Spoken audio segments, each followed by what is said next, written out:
So once again, Mr. Speaker, I feel this government's priorities are terrible, and in the words that have been said so often in this chamber, never has a government spent so much to accomplish so little.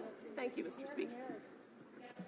The honourable member for Sarnia-Lambton will have 7 minutes remaining in her remarks when the House next gets back to the question. Now we'll go to statements by members. Déclaration de député, l'honorable député. The honourable member for Montcalm. Mr. Speaker, the parliamentary group of the Bloc Québécois salutes the decision of the Supreme Court to recognize legitimacy of Bill 99 in Quebec. In a democracy, the choices of our public are made at a 50% plus one standard. Some members have an interesting sense of democracy by participating in the appeal of Bill 99. The government proved that it is willing to fund issues that are in its own sole interest. In Quebec, both parties agreed that they will support the decisions of their people, and that's why we, Quebecers, Democrats, must remain vigilant. We cannot just take our rights for granted when there is a government that fights against our freedom of choice in the courts. The honourable member for Sackville-Preston, Chesapeake.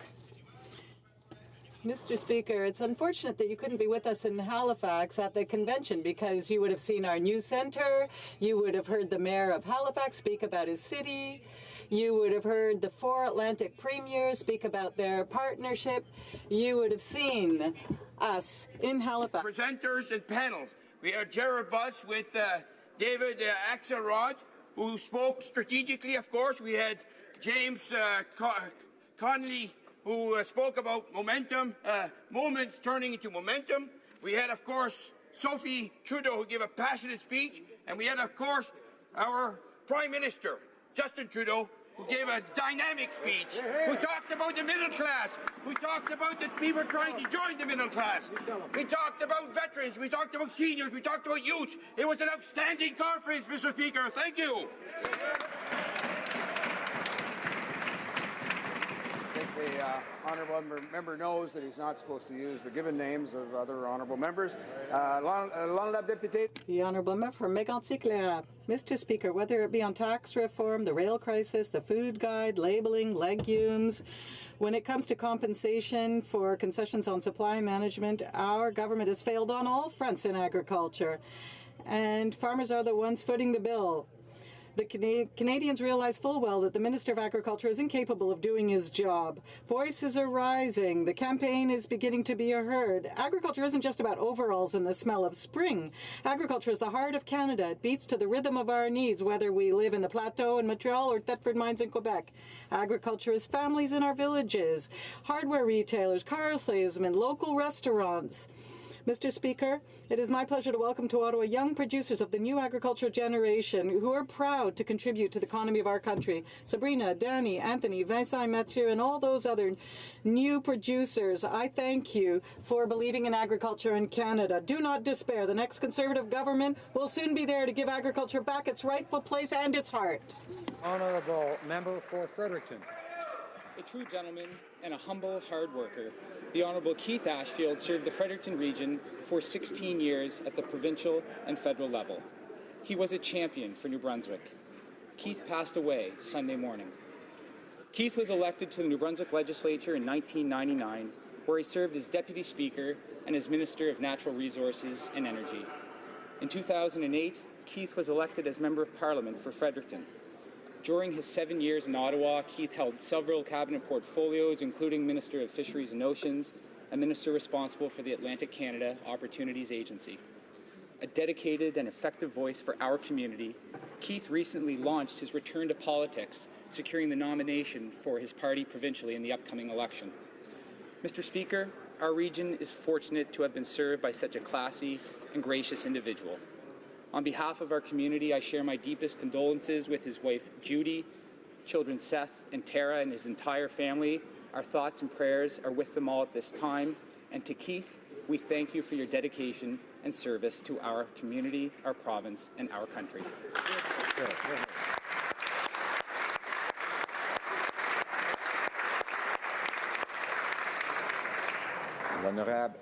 The Honourable Member for Longueuil-Saint-Hubert. Mr. Speaker, sickness affects all of us.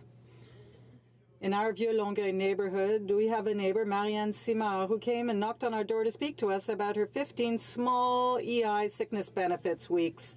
Marianne's story is particularly moving because she is a fighter dealing with cancer, and she wants to improve the circumstances of all those affected by this disease.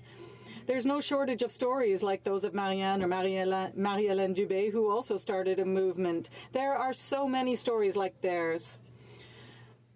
And we will hear more of those stories and testimonies because one day 50% of our population will be diagnosed with cancer.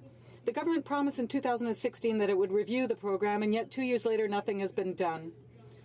How can you make a person with cancer heal in 15 weeks when the average length of treatment is 52? To all those who would like to help Marianne and Marie-Hélène make this government keep its promise, contact us so that we can continue to put pressure on this government. Thank you, Mr. Speaker. Mr. Speaker, I rise today to speak about Jesse Galganov, a wonderful young man from my riding who has been missing since last fall. Jesse was headed to medical school, but first chose to go on a trip to discover the world. He disappeared while hiking the Santa Cruz Trail in Juarez, Peru, and despite his parents Elisa and Todd's Herculean efforts, he is yet to be found. I call upon the Peruvian authorities to do everything they can to assist Jesse's parents. This includes directing the Peruvian police to fully cooperate with the private search and rescue experts that they have hired, work with the Canadian government in the investigation, and provide skilled resources as necessary. I would also like to thank the Prime Minister for meeting with Jesse's father in Peru just 2 weeks ago. Elisa and Todd and your family, the hearts and prayers of all Canadians are with you. If anyone has any information about Jesse, please email helpusfindjesse@gmail.com. Thank you, Mr. Speaker.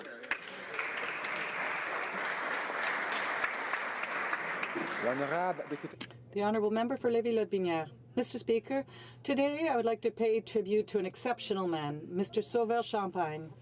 His whole life, he shaped his family, physical and social environment. From a very young age, along with his brothers and friends, he cleared land, he built and repaired buildings and tools for his farm, defining his part of the country. He was a loving husband, a father, and a grandfather who was conciliatory, devoted, and attentive. He was involved in any and all regional and provincial organizations where he could make a difference. He was the founder of many social institutions to help people in our community live with dignity, including the Lotbinière Caregivers Group. In tribute to Mr. Sauvel-Champagne, who taught us through his sense of community and unwavering devotion to his family and for strangers, and support of the people he would meet, never expecting anything in return, he taught us that when we save ourselves, when we save others, we save ourselves. We will never ever forget you, Mr. Sauvel-Champagne. The Honourable Member for Toronto Danforth. Mr. Speaker, I know that you like to run, and so I'm asking you to reach out to the communities across our country to get out running this summer. We started the race season in April on Easter with the Beaches Easter Run with a member from Beaches East York, the great way to get out and start the day. And I'm looking forward to the race season in our community. We are going to have 2 races in Tommy Thompson Park with MEC. One is going to take place on June 24th and the other on September 9th. I'll be at both of them, and I'm hoping to see the community out too.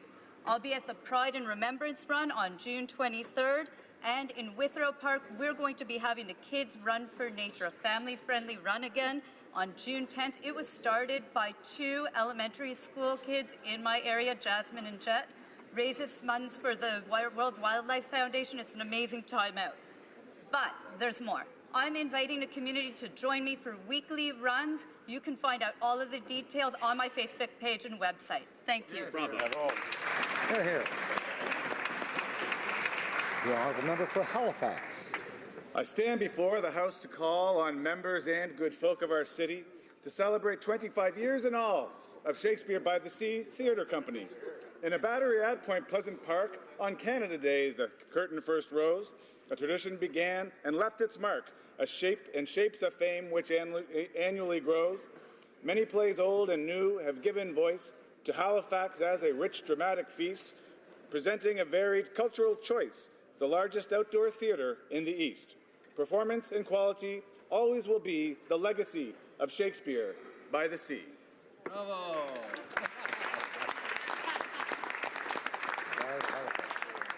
The member for Lethbridge. Congratulations to the Lethbridge Hurricanes on winning a spot in the WHL playoffs. Lethbridge could not be more proud. Your hard work, team spirit, and many hours of practice and competition have brought you to this point. We are 2 games into our battle against the Swift Current Broncos, and as you enter into Game 3, we are looking forward to cheering you on from home. Together, you will test the bounds of your grit, your determination, and your drive, and I'm confident that you will come out on top. A bit of love from your Lethbridge family to you. Go Canes! We love you guys. Beat them at home and take it to them late in the series. We believe in you. Good luck, guys. Just win, baby. You've got this, boys. We're behind you. Play your game and believe. Couldn't be more proud. Rock 'em like a hurricane. Go Canes, go!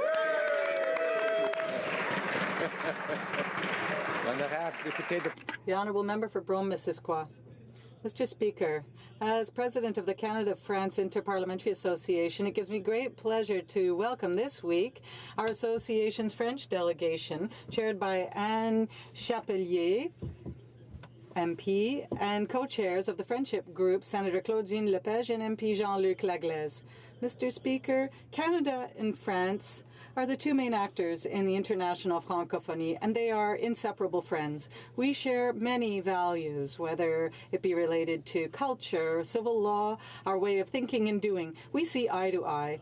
But we do so especially on language. And as Yves Duté described in his song, The Language of Our Home, French is a beautiful language that carries its stories and its accents, that evokes music and the aroma of herbs, goat cheese, and wheat bread, and that through the howling winds of winter has made its way everywhere into colleges.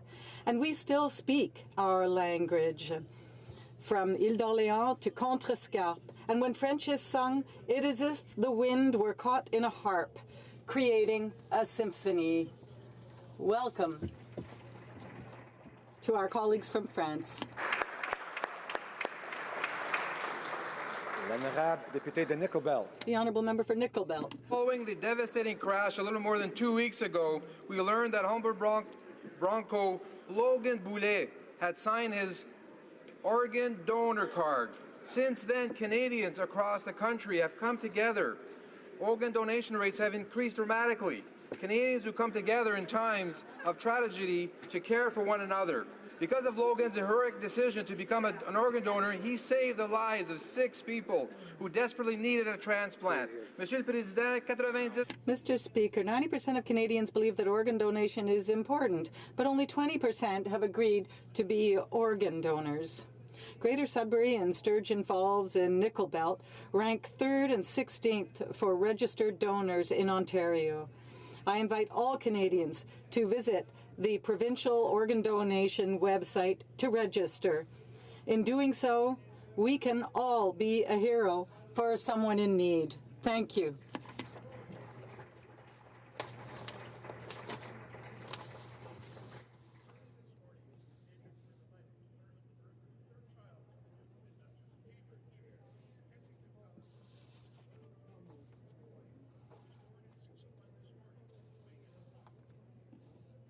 We're interrupting. I gather some members can't hear. It may be a problem with the amplification or with you're hearing it now. Members are now hearing it. I'd ask the member to restart this significant statement. Thank you, Mr. Speaker. Let's try this again.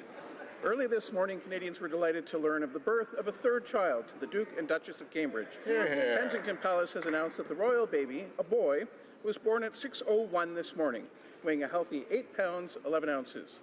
The little prince is now 5th in the line of succession to the Canadian throne and is Her Majesty the Queen's 6th great-grandchild. The Duke and Duchess and their children visited Canada most recently in the autumn of 2016, touring British Columbia and the Yukon. We look forward to having them return to Canada with the newest member of their family soon. On behalf of Canada's official opposition, I would like to extend my warmest congratulations to the Duke and Duchess of Cambridge and wish their family great happiness in the future.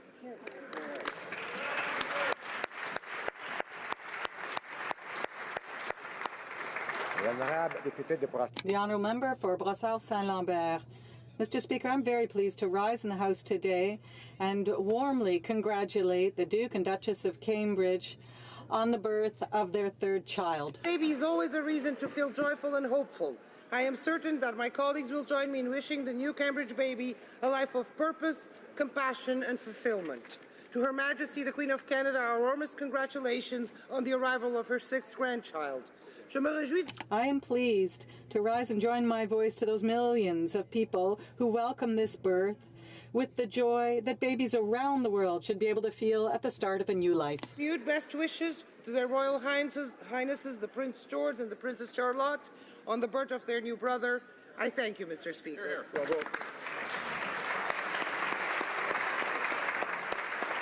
The honourable member for Windsor-Tecumseh. Another inspiring weekend in Windsor-Tecumseh. I salute Show Event Studio, fostering local arts. Kim Christie and Pat Jefflin of Canadian Arts Productions, making a film about civil rights activists Viola Desmond and Harriet Tubman, based on original stage work of Leslie McCurdy, daughter of the late MP Howard McCurdy, a distinguished trailblazer my colleague from Windsor West recently paid tribute to. The Essex Region Conservation Authority's Earth Day celebrations reinforced the important work they and their foundation do all year. It's clear when speaking to people at these varied events, we know our natural environment. I applaud my colleagues. The member from Courtenay Alberni for his PMB on ocean plastics, from Essex for hers on safe water, our leader Jagmeet Singh eliminating single-use plastics. I applaud the caring Canadians in my riding who want bold action now to protect.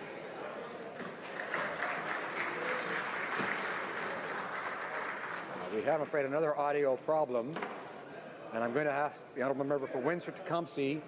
I apologize, but there was an audio problem again. I would ask the member for Windsor-Tecumseh to redo her statement if she doesn't mind. I apologize. Are you joking, Mr. Speaker? When do you want me to start? Right now? Yeah. Okay. Another inspiring weekend in Windsor-Tecumseh! I salute Show Event Studio, fostering local arts. Kim Christie and Pat Jefflin of Canadian Arts Productions, making a film about civil rights activists Viola Desmond and Harriet Tubman, based on original stage work of Leslie McCurdy, daughter of the late MP Howard McCurdy, a distinguished trailblazer my colleague from Windsor West recently paid tribute to. The Essex Region Conservation Authority's Earth Day celebrations reinforced work they and their foundation do all year long. It's clear when speaking to people at these varied events, we know our natural environment cannot survive without a regulatory environment.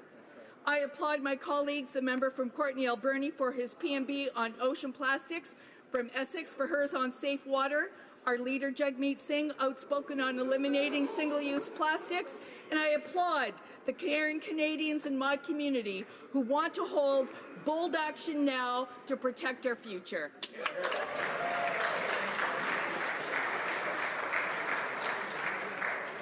As the next member will attest, speakers don't joke. The honourable leader of the opposition. Mr. Speaker.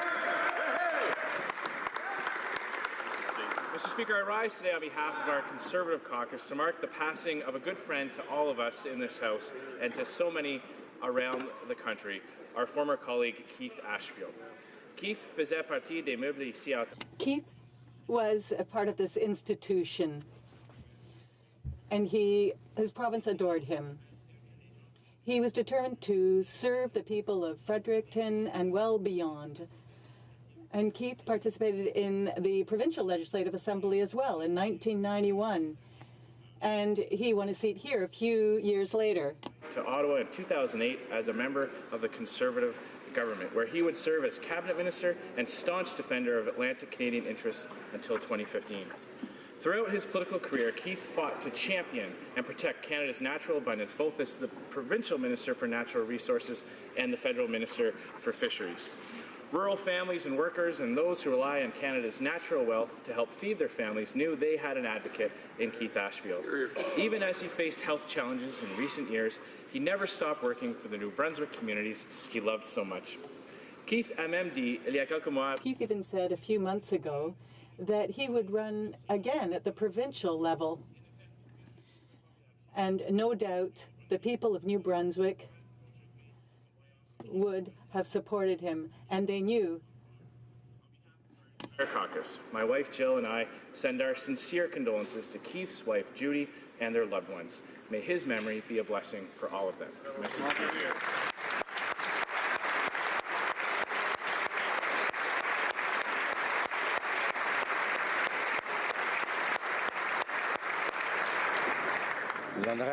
The Honourable Member for Pontiac. Mr. Speaker, yesterday on the 22nd of April, we joined the international community to celebrate Earth Day and to honour our planet. In Pontiac, from Gatineau to Wayfield, young people and less young, those who are less young, attended workshops, discussions, and even a choir concert. Earth Day is an opportunity to appreciate the natural beauty and diversity of our planet, and as well as the vast landscape of Canada. It is inspiring, motivating, encouraging, and it gives us hope while reminding us of our responsibility to be good stewards of our planet. Know that we weren't the first people to set foot on Earth, and we won't be the last. It's our responsibility to ensure that our children and our children's children have the opportunity to see, hear, and feel the presence of whales off the coast of Nova Scotia, herds of caribou in the Yukon and elsewhere, grizzly bears in Alberta, and wolves, of course, in the riding of Pontiac. Together, and only together, can we protect our lands, our waters, and our wildlife for generations to come. Thank you, Mr. Speaker. Bravo. Questions orales, oral questions. The Honourable Leader of the Opposition.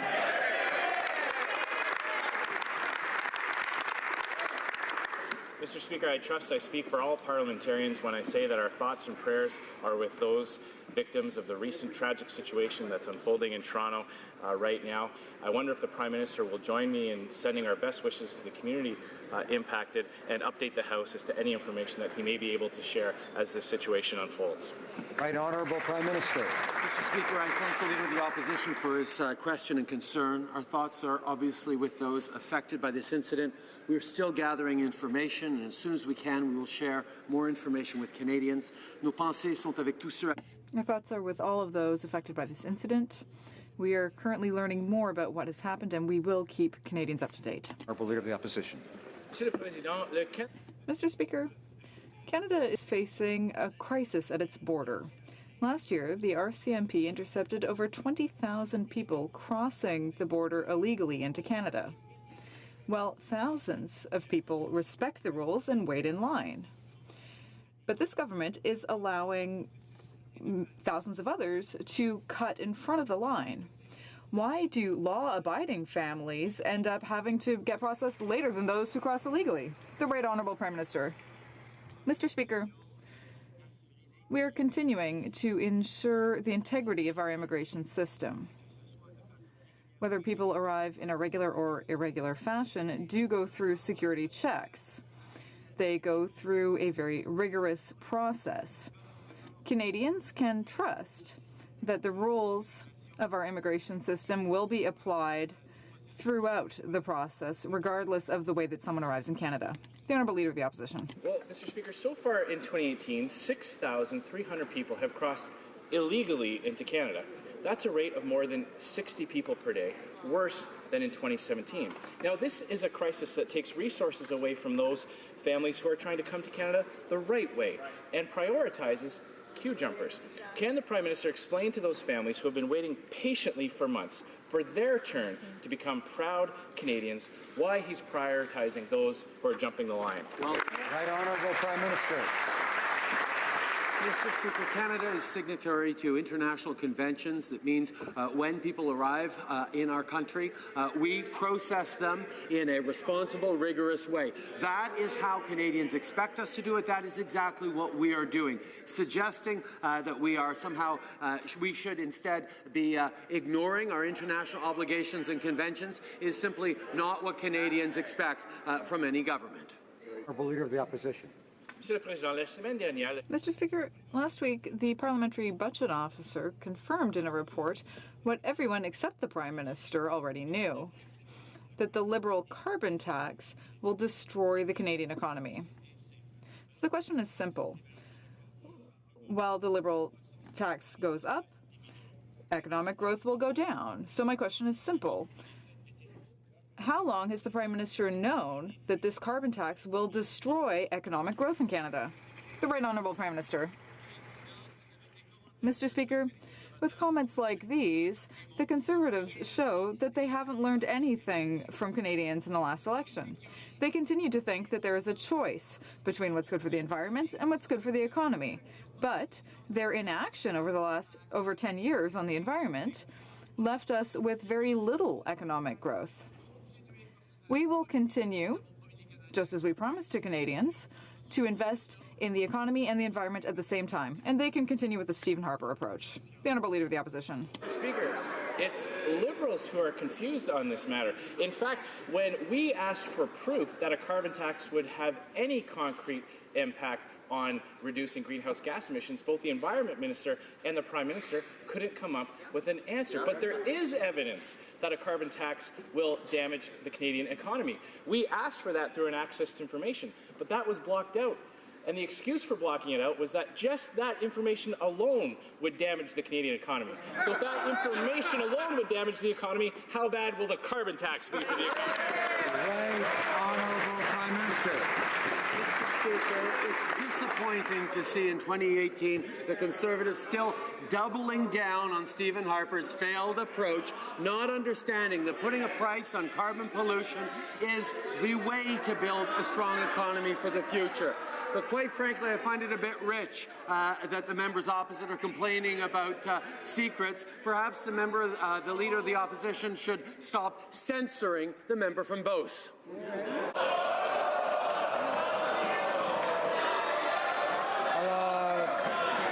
Order. Order.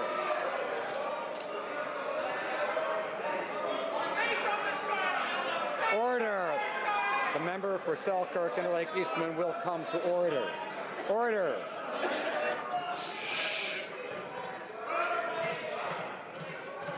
L'honorable député. The Honourable Member for Rimouski-Nejet-Témiscouata-les-Basques.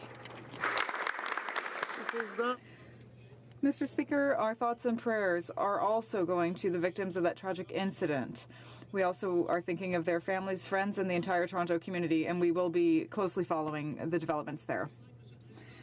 Mr. Speaker, 20% of Canadians need to choose between paying for prescription drugs and buying enough to eat. And that's why a universal pharmacare program makes so much sense. Good ideas don't take political sides, especially when it comes to pharmacare. That's one of our policies, and members of the Liberal Party also voted in favour, as they did in 2016, of that idea. Now, will the government take this opportunity to set up a universal pharmacare program now? Right Honourable Prime Minister. Mr. Speaker, Canadians are proud of our universal Medicare program, which is based on people's needs rather than their ability to pay. However, I think that we can all agree that the system can be improved. We have created an advisory committee about setting up a national pharmacare program in order to study, evaluate, and recommend solutions for a national pharmacare program. This builds on the work that we started by lowering prescription drug prices and by simplifying the approval process. The Honourable Member for Rimouski-Nejet-Témiscouata-les-Basques. Mr. Speaker, in their 1997 election platform, the Liberals were already talking about a universal pharmacare program. That's 21 years ago, but people are still waiting. Elections are an opportunity to present a political platform, and this shouldn't be just empty rhetoric. The party should really want to carry out those promises. Canadians want and deserve a universal pharmacare program. now. They don't want to wait for the next election campaign to hear more promises. Is that the Liberal plan? Another study to buy some time? And a new promise in 2019? The Right Honourable Prime Minister. Mr. Speaker, it's not surprising to see the NDP trying to set up something without having a clear plan. On this side, we believe in developing a plan properly and setting it up later. That's why we created an advisory committee about setting up a national pharmacare program. This committee will study, evaluate, and make recommendations concerning a universal pharmacare program. This builds on the work that we started by lowering prescription drug prices and by simplifying the regulatory approval process for drugs. For North Island, Powell River. Seriously, Mr. Speaker, Canadians deserve action. Liberals promised to implement pharmacare 21 years ago. Whoa. And this past weekend, their party members called on them to act. We have the PBO saying that national pharmacare would save Canadians billions of dollars, and the Health Committee calling for public prescription drug coverage for all Canadians. And what's this government's response? To call yet another study. Oh. So, who do the Liberals not trust? The PBO, the Health Committee, or their own membership? Who is it? Right Honourable Prime Minister. Mr. Speaker, this is another example of the NDP being filled with ideas, but no idea how to actually implement those ideas. On this side of the aisle, we believe in developing a plan before you implement something. That's why we've created an advisory council on the implementation of national pharmacare. They have a mandate to study, evaluate, and recommend options on a path forward on pharmacare. And this builds on concrete work we've already undertaken to improve access to necessary prescription medications, including steps to lower drug prices and streamline regulatory process. The Honourable Member for North Island, Powell River. Mr. Speaker, with exploding household debt and over half of Canadians on the brink of not being able to afford their bills, Canadians simply cannot afford to wait another 21 years. It is shameful that in 34 years after Medicare was introduced, our healthcare system still has this gaping hole in it. And the unfilled prescriptions just mean higher hospital costs down the road. This situation is unfair and unaffordable for Canadians. Will this government commit to implementing pharmacare today in this House? Right Honourable Prime Minister. Again, Mr. Speaker, Canadians expect things to be done right. That's exactly what we are doing. We're making sure with a panel of experts that we move forward in a responsible way. We believe in actually putting forward solutions that will help Canadians and not just grandstanding on labels and ideas. We will deliver like we've delivered on the Canada Child Benefit, like we delivered on the lowering taxes for the middle class and raising on the wealthiest 1%, two things that the NDP stood against in the last election. The Honourable Member for Richmond Athabasca. Mr. Speaker, immigrants are crossing our border illegally, and the issue is not at all resolved.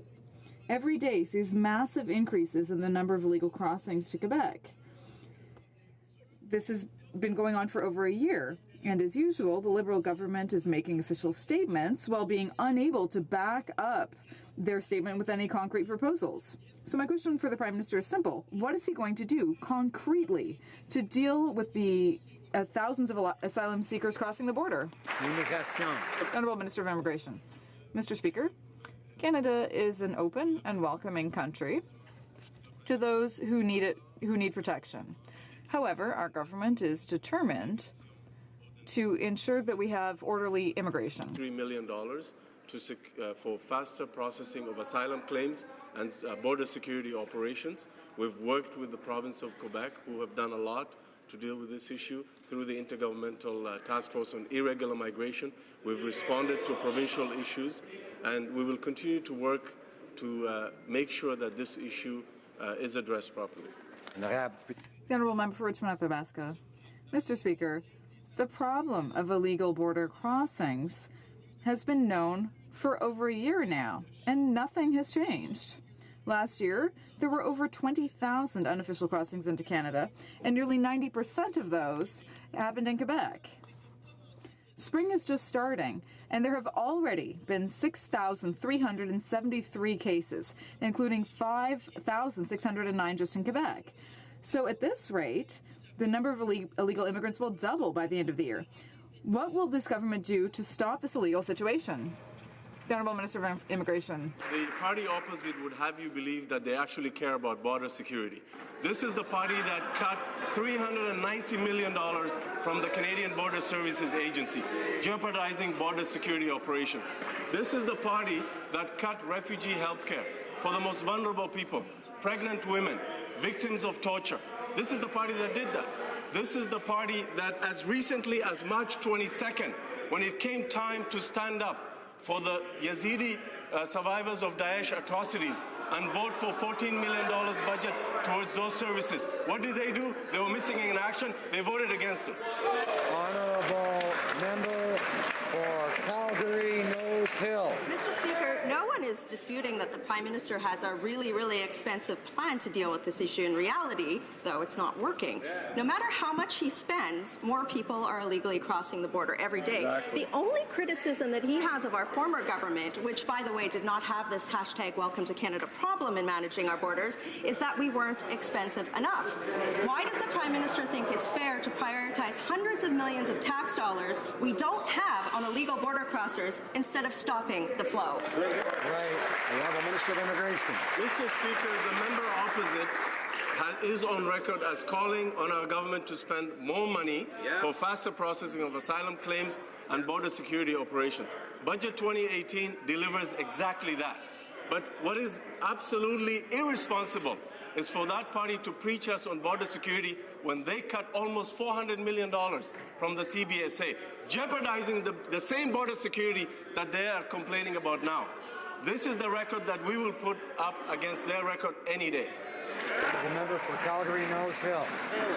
I don't think our former government had 400 people illegally entering Quebec every day. Just saying. Every time we point out that the Prime Minister is allowing the flow of illegal border crossers to dramatically increase, they talk about how much taxpayer dollars they're spending. It's kind of like having a hole in your roof during a storm, but your plan is to replace the hardwoods every day. Why is the Prime Minister prioritizing Canadian tax dollars on making it easier for people to illegally enter the country, stay here for years with social benefits, instead of stopping the flow? Minister of Immigration. Mr. Speaker, what a responsible party does is invest in border security. We have done that with Budget 2018 with an investment of $173 million in border security operations and faster processing of asylum claims, $74 million for the Immigration Refugee Board so that refugee claims can be had faster. They don't have that record. Their record is leaving us with a massive backlog in asylum claims at the IRB. Their record is leaving us with less border security operations as a result of cutting almost $400 million from CBSA. They have a shameful record on this issue, Mr. Speaker. The Honourable Member for Charlebourg-Haute-Saint-Charles. This weekend we learned that ISIS fighters have returned to Canada with chemical weapons knowledge. ISIS terrorists are known to use commercially available toxic chemicals in attacks on civilians. It is unacceptable that Canadians only learn this through the access to information process. So, I will ask again, are these violent traitors under surveillance? Yes or no? Honourable Parliamentary Secretary to the Minister of Public Safety. Mr. Speaker, we are obviously constantly monitoring the situation to ensure that any individual who poses a threat to the country is immediately apprehended and brought to justice. I would hold out that the party opposite, when it's dealing with people of interest and concern, the 60-some individuals who were of concern during their mandate, not one of them had charges laid. We currently have 2 where we have evidence. We pursue that. I would make as a last comment, Mr. Speaker, the incident that he's talking about, the risk level was rated as extremely low. Honourable Member for Charlebourg-Haute-Saint-Charles. Mr. Speaker, it's absurd. Canadians can only get snippets of information from the government about this via access to information processes. It's clear the Prime Minister has no respect for Canadians because he's stubbornly refusing to be transparent on this file. The Prime Minister is ready to welcome back these violent traitors as extraordinarily powerful voices in preventing radicalization. But he hasn't even heard their confessions. So again, who are these terrorists and where do they live? Parliamentary Secretary. Monsieur le Président. Mr. Speaker, where there's evidence that someone has done something wrong or has bad intentions toward Canada, well, then our government and our public servants will take action immediately. And that's in cases where the evidence is very clear. Also, during the Conservative government's mandate, no one was charged. There are two where we have evidence, we act. The Honourable Member for Jonquière. Mr. Speaker, so far the government has refused to propose solutions to help workers and retirees affected by Sears's recent bankruptcy proceedings. This weekend at the Liberal Convention, the party encouraged the government to finally take action on this issue. The NDP's proposal in C-384 is much more concrete and will end once and for all the theft of workers' pensions. Will the government decide to support this bill? Honourable Minister of Economic Development. Our government has been very clear when it comes to strengthening pensions. That is why in the last budget we put forward a plan to make sure there was a whole of government approach when it comes to strengthening pensions. This goes above and beyond the measures we have taken to support the CPP. We'll continue to work with other departments and other officials to make sure we come forward with a robust plan to help provide more pension security for Canadian workers, Mr. Speaker. The Honourable Member for Hamilton Mountain. Thanks, Mr. Speaker. And there's no plan they have in that budget. Workers and retirees expect their government to change Canada's bankruptcy and insolvency laws to protect their interests and to end the theft of their pensions. This government and the party's resolutions talk nothing more than consultations. Canadians don't need more consultations. They need action. The NDP has given the government the fix in this bill, C-384. When will this government get on with the job instead of fooling around with these meaningless calls for inaction? Honourable Minister of Economic Development. Mr. Speaker, it was disappointing to hear from the member opposite his lack of support for the budget measures we put forward to strengthen the Canadian pensions. We've been very clear about income security, making sure that we provide the adequate resources for those individuals who retire to make sure that they have the support that they need to retire with dignity. The pension initiatives that we have put forward in our budget reflects our government's commitment. We'll continue to advance that in a meaningful way, and we hope the members opposite support us, Mr. Speaker. Honourable Member for Carleton. Mr. Speaker, today the Parliamentary Budget Officer revealed that the carbon tax would erase $10 billion from Canada's economy by the year 2022. I have filed access to information requests asking how much this tax would cost the average Canadian family. The Finance Minister has the numbers, but he has redacted them from documents released. So will he reveal today how much will that tax cost the average Canadian family? How much? Honourable Parliamentary Secretary of the Ministry of Environment. Mr. Speaker, Canadians know that climate change is real and they expect their government to take responsible and effective action while strengthening our economy and creating good middle-class jobs. Let's be clear, Canada's GDP is measured in the trillions of dollars. We're talking about roughly the same rate of growth with or without carbon pricing, and that is just one side of the coin, Mr. Speaker. The PBO did not model the economic opportunities that are driven through the innovation, the carbon pricing, the pricing of carbon pollution will provide. Putting a price on pollution will help in addressing a critical environmental issue while concurrently unlocking enormous economic opportunities going forward for this country.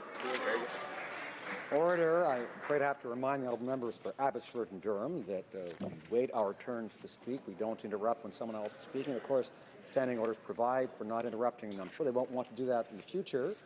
The honourable member for Carleton. Well, Mr. Speaker, not only are they redacting the cost of the carbon tax, they're redacting the minister's ability to answer questions on the issue here in the House of Commons. I think most of us don't blame them for doing that, having seen some of his answers in the past. So, Mr. Speaker, the member across the way says that the PBO failed to calculate the wonderful opportunities that the carbon tax will bring to the economy. Well, the only opportunity that he found in his calculations is the lost of $10 billion of annual economic activity. So how much will that tax cost the average Canadian family? Honourable Parliamentary Secretary. Mr. Speaker, the memo that the honourable member refers to was something that was released months ago, was discussed previously in exchanges in this House, was actually prepared under the previous Conservative government, and clearly thus does not represent the approach to the pricing of carbon pollution that we have negotiated and developed with the provinces and territories. Carbon pricing works, Mr. Speaker. It creates a powerful but low-cost incentive to cut pollution, encouraging people and businesses to save money by reducing their energy use, and for investment in clean solutions that will help to create good middle-class jobs. Full member for Carleton. Well, Mr. Speaker, if the government has nothing to hide, then they don't need to use all of that black ink to cover up the cost of the carbon tax to the average Canadian family. But speaking of costs, we learned today that the government's already promise-breaking deficit will be even bigger than the finance minister admitted just a few months ago. He said it would be $18 billion. Now the PBO says it will be $22 billion, almost a 20% increase in only a couple of weeks. How did the finance minister get his numbers so wrong again? The Minister of Finance.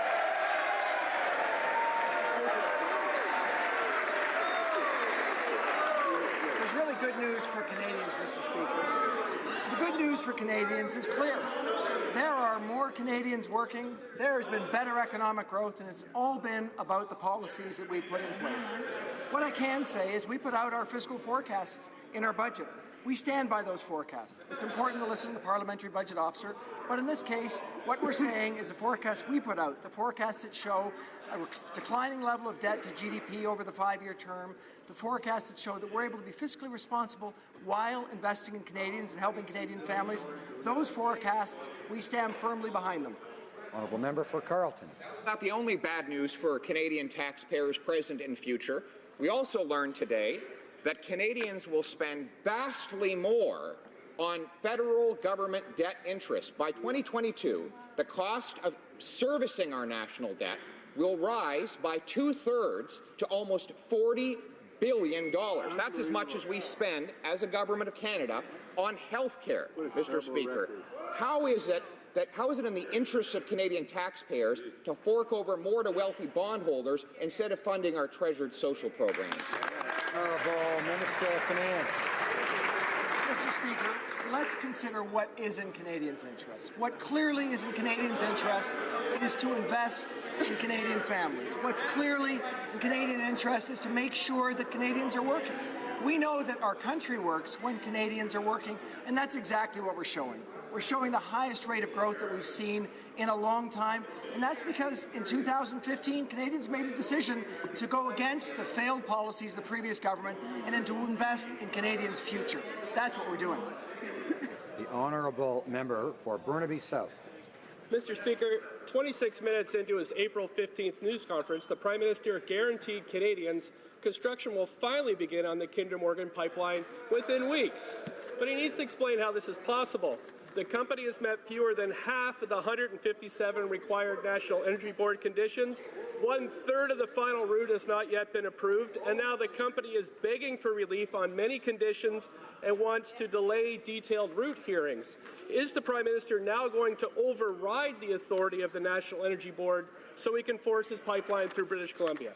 The Honourable Minister of Natural Resources. The pipeline was approved by the Government of Canada with 157 conditions because we believe that the pipeline is going to create good jobs for Canadians, is going to open up export markets so that we don't have to rely only on one single market, the United States, and at the same time getting a better price for our resources. It makes very good economic sense. At the same time, a $1.5 billion investment to create a world-class ocean protection plan and a co-developed monitoring scheme with Indigenous peoples.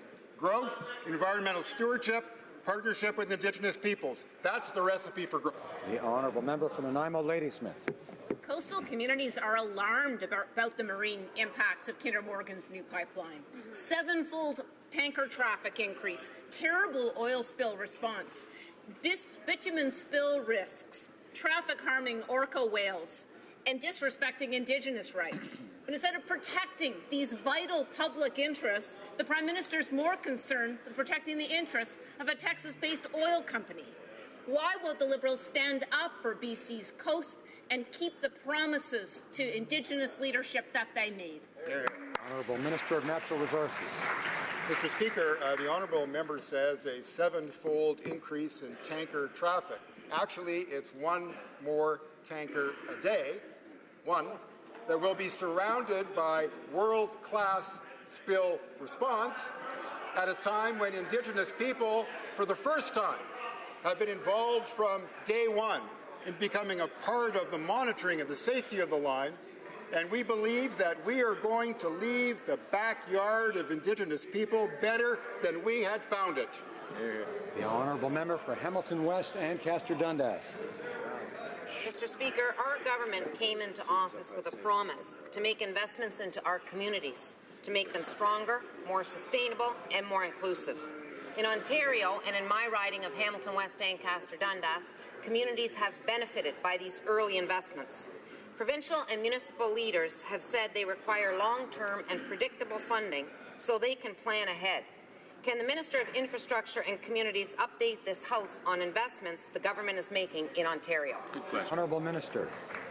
Mr. Speaker, I want to thank the honourable member from Hamilton West and Castor Dundas for her question and for her advocacy.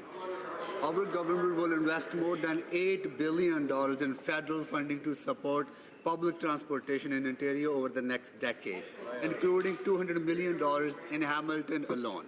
These investments will reduce traffic gridlock, improve air quality, connect people to better jobs and services, provide better and accessible transportation for seniors and people with disabilities. Thank you, Mr. Speaker. Honourable member for Lakeland. Mr. Speaker, in 2016, foreign investment in Canada fell by 42%, and again by 27% last year. U.S. investment in Canada decreased by half, while Canadian investment in the U.S., it's up 2/3 since the Liberals were elected. The stalled Trans Mountain expansion directly affects Canada's growth. Natural resources jobs are middle-class jobs for Canadians. The Liberals put all those jobs at risk by undermining Canadian energy. When will the Prime Minister stop helping Donald Trump steal Canadian investment and Canadian jobs? Honourable Minister of Natural Resources. Mr. Speaker, investment in Canada was up in 2017. I just had conversations with international investors this morning who say that at international conferences, the word on Canada is that it's a wonderful place to invest because of the stability of our political system, because of the availability of a skilled and diverse labor market. And again, Mr. Speaker, we have members of the opposition from Alberta who can only talk about doom and gloom about Alberta when Alberta is leading the Canadian economy, and we're all proud of that on this side of the House. Honourable member for Lakeland. Mr. Speaker, after Liberals killed Northern Gateway, Energy East, the Pacific Northwest LNG project, and now delay the Trans Mountain expansion, the energy sector is in crisis. The Bank of Canada predicts Canadian energy investment will decline in 2018 and then drop to zero. The Service and Supply Association warns, quote, investment dollars are leaving Canada for countries offering a more competitive environment where there's greater confidence in getting projects approved and completed. When will the Prime Minister stop attacking oil and gas and champion energy investment in Canada? Honourable Minister of Natural Resources. Speaker, it's unfortunate that the member who is from Alberta has so little confidence in the entrepreneurship of Albertans, the capacity of Albertans to innovate, innovation that actually gave us the opportunity to develop this resource in the first place, and all of this talk about doom and gloom. Is she trying to give inspiration to foreign investors in Canada, or perhaps, Mr. Speaker, she's part of the problem? The honourable member for Louis Saint Laurent. Mr. Speaker, the Liberal government's economic policy is disastrous. The federal carbon tax is going to cost $10 billion to Canada's economy. Worse than that, since they've taken power, $80 billion less in investment, 125,000 jobs lost, 2 big pipeline projects lost. and another we're not sure about. That's the Liberal government's track record in energy. When is somebody going to get up and deal with this as they should? The Honourable Minister of Natural Resources. Good export capacity for the Alberta Clipper project, the Nova Gas Pipeline, Line 3 replacement project, Trans Mountain expansion pipeline. We support the Keystone XL pipeline. Their record in office, Mr. Speaker, 10 years, not 1 kilometre of pipe built to expand our export markets, failed attempts to consult with Indigenous people, no attention paid to environmental stewardship. Why would we follow that failed record? The Honourable Member for Haliburton, Kawartha Lakes, Brock. Order. Mr. Speaker, the Prime Minister's attempt to phase out the Canadian energy sector will have national consequences. A survey released today illustrates that Ontarians believe that Trans Mountain will positively affect their local economy, and 81% believe it will positively influence the economy of Canada. Ontarians know that a strong Canadian energy sector means local jobs and investment in Ontario. When will the Prime Minister realize that his attack on the energy sector is hurting not only Alberta, but all of Canada? The Honourable Minister of Natural Resources. Mr. Speaker, we agree with the Honourable Member, and we think that this kind of investment in Canada's energy sector is good not only for Alberta and British Columbia, but for all of the country. When the Prime Minister and the Minister of Infrastructure and I were in Fort McMurray, we met with Canadians from every region of this country, and we were reminded then, as we're reminded every day, that a strong energy sector for Canada is good for all Canadians from coast to coast to coast. The Honourable Member for Longueuil-Saint-Hubert. Mr. Speaker, the European counterpart to the Minister of Finance told the Journal de Montréal that Canada's position on taxing web giants was no longer tolerable. While the European Union and others are putting their pants on, we're stalled and proposing consultations with countries who have all asked web giants to pay their fair share. It is entirely absurd. What is it going to take for the government to finally decide to ask? Because now we don't know what else to do anymore. The Honourable Minister of Canadian Heritage. When it comes to the digital world, our artists and our creators don't necessarily get a fair share. Web giants have a fair share, and they need to recognize it. As the Minister of Finance said, the international community has accepted to review the impact of digitization of key aspects of the current taxation system in order to find a consensus. With that in mind, Canada is going to continue to be committed working multilateral with other G7 countries. We are going to make sure that the benefits are shared by all. Thank you, Mr. Speaker. Malahat Langford.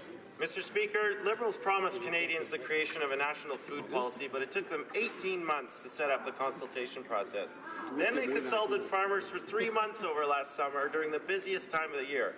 Now, 6 months later, we're still waiting for the food policy, but based on the minister's response a few weeks ago, it doesn't look very promising. The government has been spending a lot of time talking to itself, but little to farmers and to Canadians. When are the Liberals going to deliver on a strategy for local, safe, and affordable food for Canadians? Honourable Minister of Agriculture. Question. The fact is we have consulted, and we have over 40,000 replies. We have consulted with people right across the country, the agricultural sector, the food industry right across this country.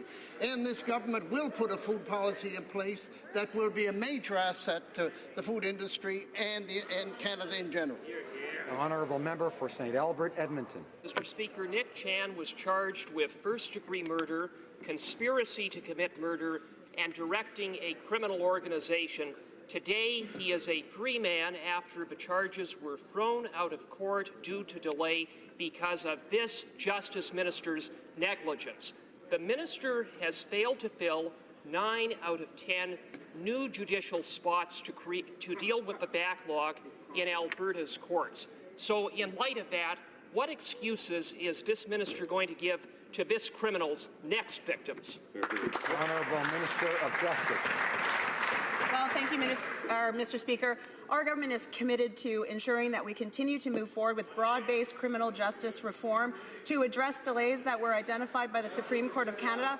I was grateful to introduce Bill C-75. I look forward to the member opposite supporting Bill C-75 as we move forward because it will substantially address the delays in the criminal justice system.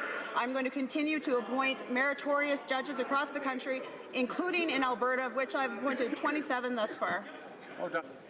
Order. A member for Abbotsford seems not to have heard me earlier. I'd ask him to keep those comments I made earlier in mind. The honourable member for Beauport, Côte-de-Beaupré, Île-d'Orléans, Charlevoix.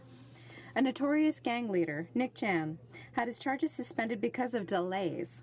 That means that now we're seeing more and more seized criminals being freed because the Minister of Justice has failed.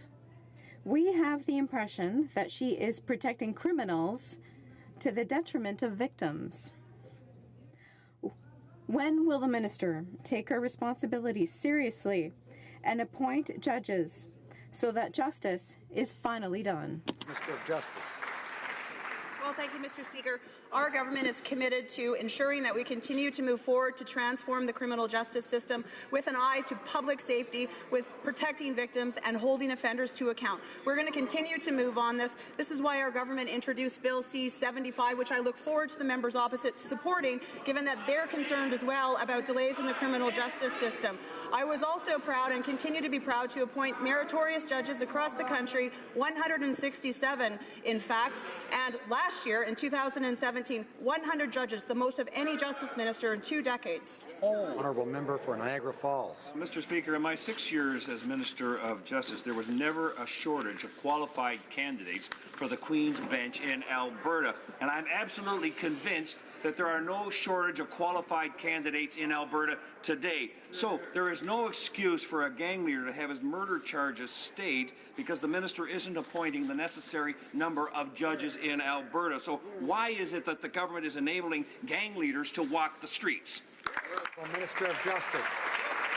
Well, thank you, Mr. Speaker. Again, I'm happy to stand up to speak about the appointments process that we've instituted. We will follow the appointments process for every appointment that I make. 167 appointments I've made to the superior courts across this country, 27 in Alberta, and I will add again, 100 appointments last year, a record of any Minister of Justice in over 2 decades. I look forward to the member opposite also supporting Bill C-75 as we are committed to ensuring that we reduce the delays in the justice system. The honourable member for St. Catharines. Thank you very much, Mr. Speaker. Colleges play an essential role in training Canadians with the skills they need to succeed in today's economy and in helping local businesses innovate and create new jobs. In the Niagara region, through the Community and College Innovation Program, small businesses partner with Niagara College's Technology Access Centres on innovative research to help them stay competitive, expand their businesses.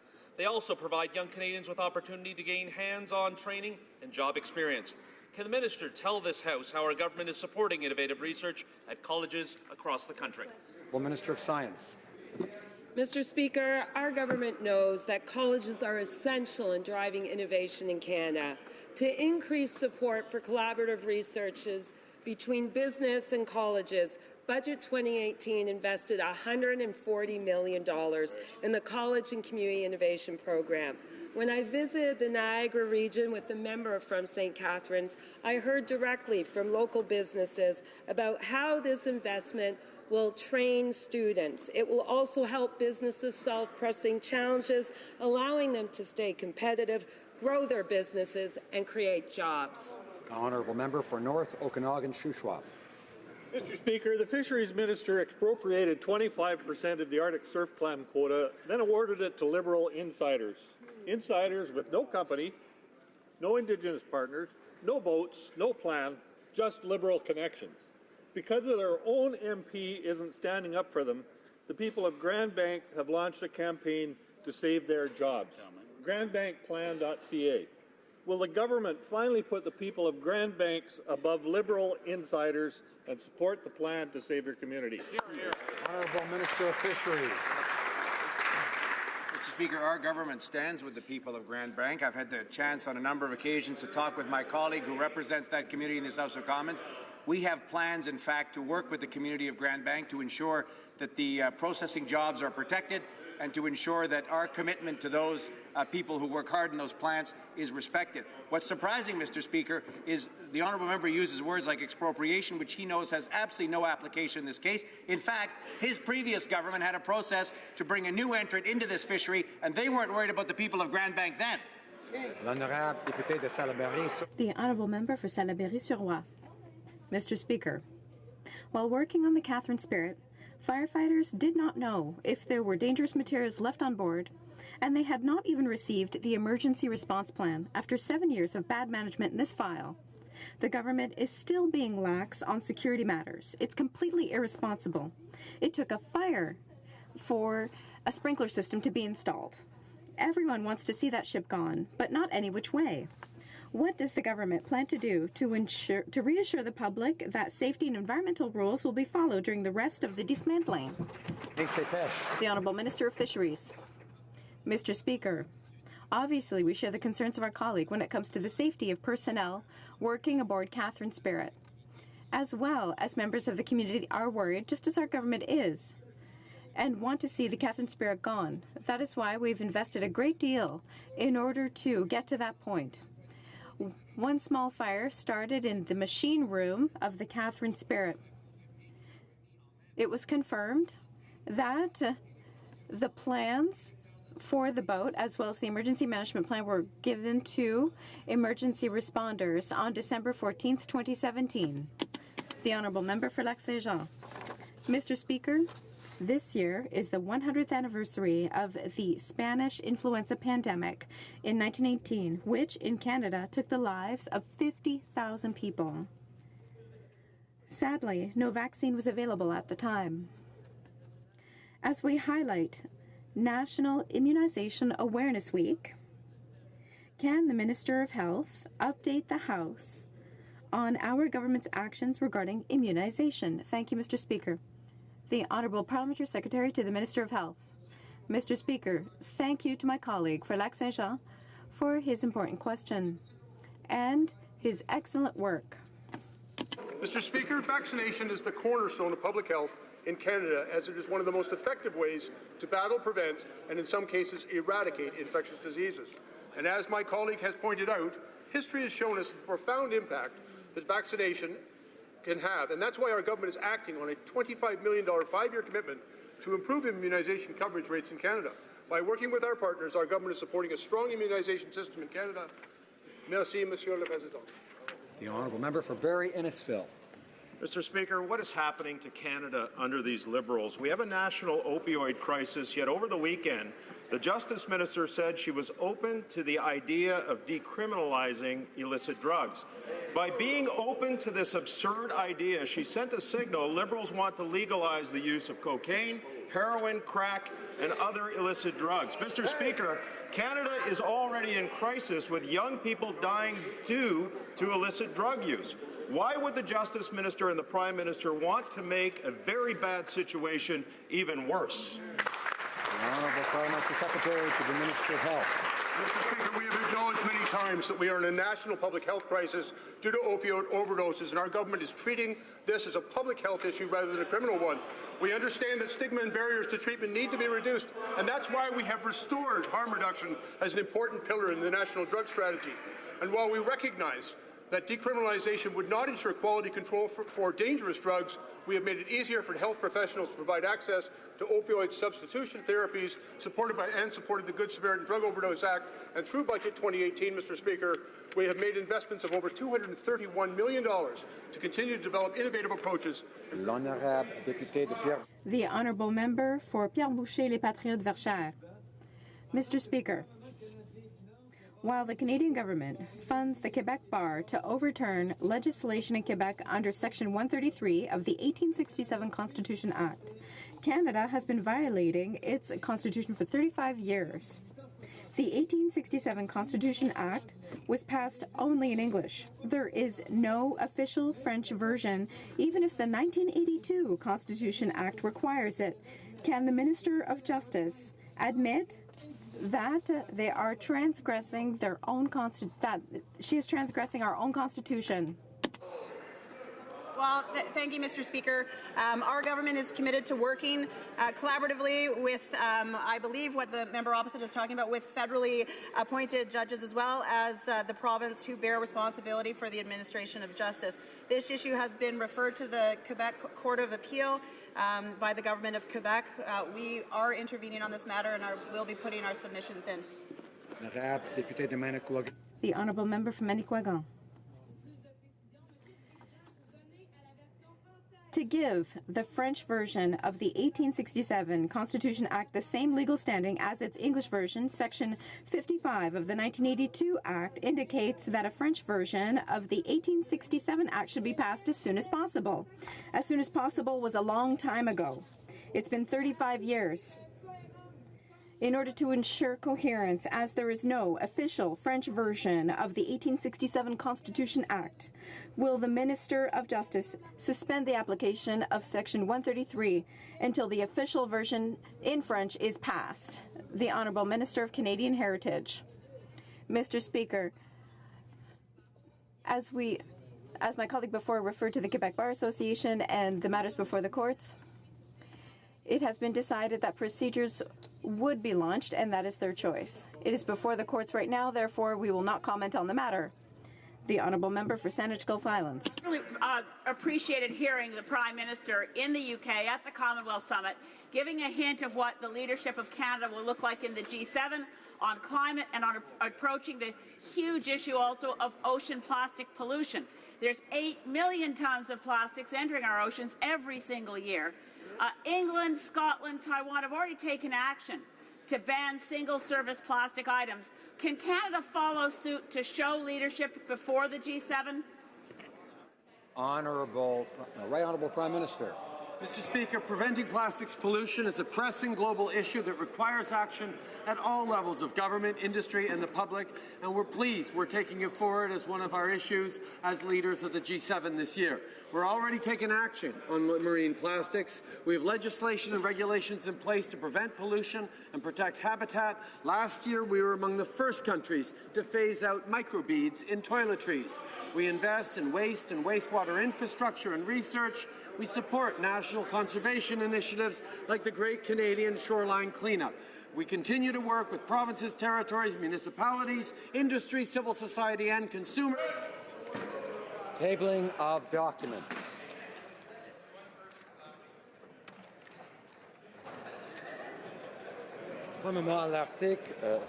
Pursuant to Section 79.2.2 of the Parliament of Canada Act, it is my duty to present to the House a report from the Parliamentary Budget Officer entitled Economic and Fiscal Outlook, April 2018.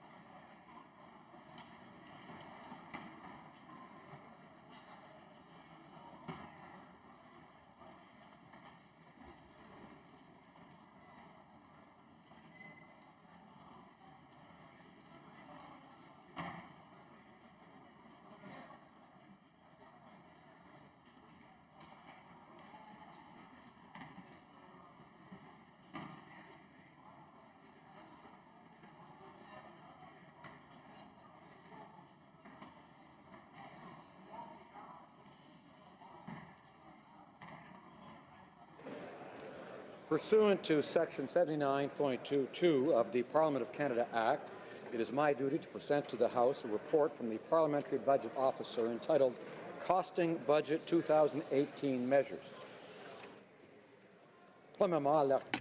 Pursuant to Section 79.22 of the Parliament of Canada Act, it is my duty to present to the House a report from the Parliamentary Budget Officer entitled the Borrowing Authority Act and Measures of Federal Debt. Dépôt de projet. Introduction of government bills. Déclaration de ministre. Statements by ministers. Presenting reports from interparliamentary delegations. From committees, the Honourable Member for Cambridge. Mr. Speaker, I have the honour to present in both official languages the 9th report of the Standing Committee on Human Resources, Skills and Social Development, and the status of people with disabilities.